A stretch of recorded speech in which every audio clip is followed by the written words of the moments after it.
Welcome back, everybody. I hope that you are cultivating the skill of noticing without judgment your own media consumption behaviors. And for this week's assignment, I'm going to give a little bit of an explainer video because sometimes it's a little confusing for folks. What we're doing this week is looking at the role that our media consumption plays in our different domains of life. This is a framework we've set up to help you begin thinking about your media consumption more holistically, right? Because it isn't just about how much media we're consuming and whether or not we can put our phone down, but at what cost? When I'm doing that consumption of media, how is that impacting my relationships, my ability to access joy and meaning and all these sorts of things? And so we've generally set up the domains of life to include the domain of relationships, health, productivity, spirituality, and play.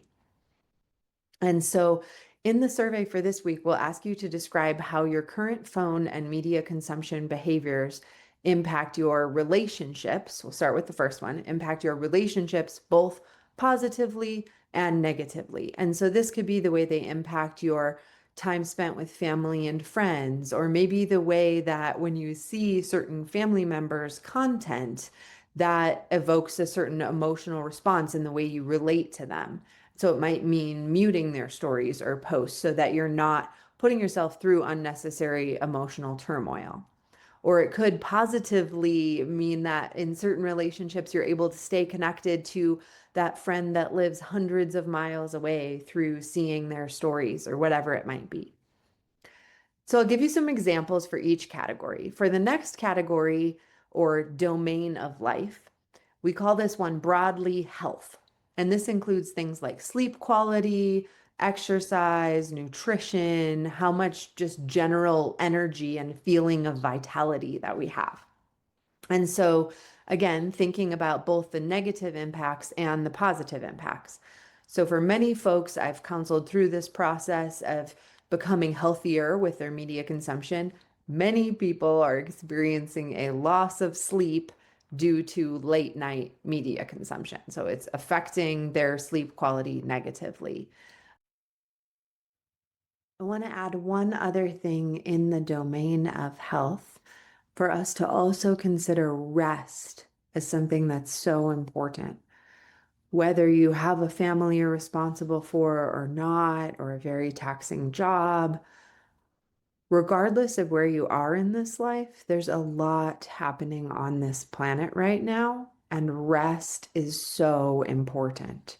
And I say this to my students all the time. I'm going to say it to you right now. Short form media is not rest. So when you're scrolling and consuming that short form, next thing, next thing, next thing, that's not actually putting your mind and nervous system into a relaxed state that's beneficial for true restoration. So thinking about rest as a domain of health. And there are many wonderful resources available: yoga nidra, non-sleep, deep rest, meditations. So there are resources available through our media consumption that can actually support our rest. And there are other types of media consumption that are really antithetical to giving our nervous system the rest it really needs. Maybe in the exercise and nutrition category, that's unique to everyone. So when we think about that, maybe it's really helpful for you because you're able to find fun new recipes to try and you love to cook, and that's really fun. But maybe it's also a little negative when you get too far into certain exercise or fitness influencers' content.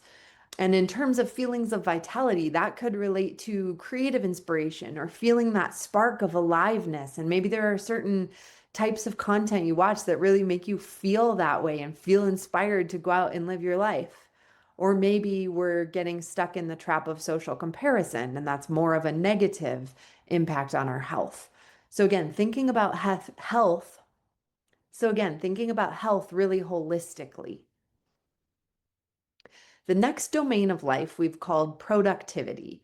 And this, depending where you're at in life, could mean a lot of different things. So responsibilities either at your workplace or at school, and how your media consumption is either fueling your productivity. You're watching maybe educational videos, and that's really fueling your desire to learn and grow either at school or at your job. Or maybe you're distracting yourself and it's having really negative impacts on your capacity for managing your time, or just that general kind of fatigue you feel after consuming too much media is maybe negatively impacting your productivity. So just kind of spend a little time thinking about, when are you consuming media when you'd rather be doing something productive?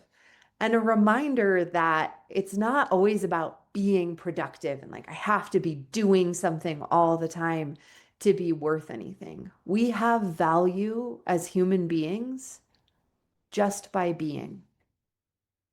And we have to exist in this world where we have a lot of responsibilities and things we need to get done.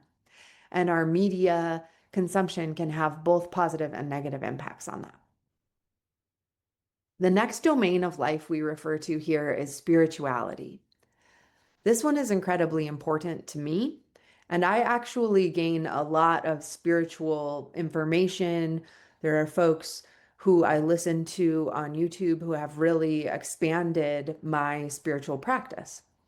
So maybe it's a positive relationship for you, but it could also be negative. Maybe there are times when you would rather be in contemplation or reflection, journaling, meditation, but find yourself just watching that fifth YouTube video. Maybe there are people who share content that really gives you that feeling of connectedness and transcendence, and that would be a really positive application. So, whatever your spiritual practice or religious tradition is wonderful. And research shows that those who have a belief in something beyond themselves live longer, are more happy, feel more purpose and meaning in their lives. And so, cultivating that is very important through whatever tradition speaks to you. And we want to make sure that our media consumption is fueling that rather than hindering our spiritual development. And the last domain of life we'll ask you to reflect on is play. Play for adults can be really underrated. I was having a bad day just a couple days ago, kind of feeling in a funk, a little sad, and then my neighbor has kids and invited me over to come play in the sprinkler with the kids, and my whole day turned around just immediately from 20 minutes of free, unbridled play. So maybe there are things there that bring you real, authentic joy, certain types of content or comedians that just make you laugh so hard. But maybe it's also sort of a numbing, and then you're not getting out and having that real, alive, joyful play that's so important to our well being. So, whatever it is for you that gives you that feeling of childlike playfulness, let's all work together to make sure we're making space for that really important piece of our lives. And we'll ask you to look at how your media consumption is impacting that.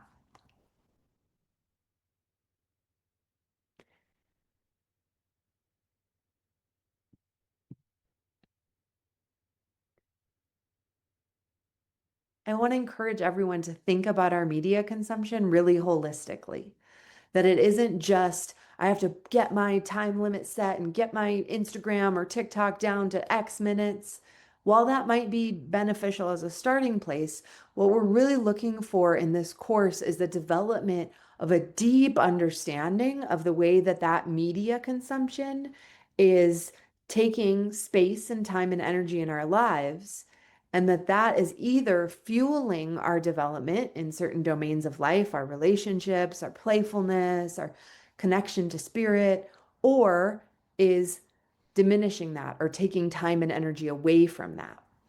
And so in this survey, where it may take you some time, but I want to assure you that that is time well spent. This time spent in reflection really ensures that as we move forward with these new media behaviors and patterns of consumption, we understand that this is serving our greatest, highest good and the development of our lives, of us becoming more and more every day of the people we want to be. So, thank you for making the time to complete this reflection survey, and I hope it may benefit you all.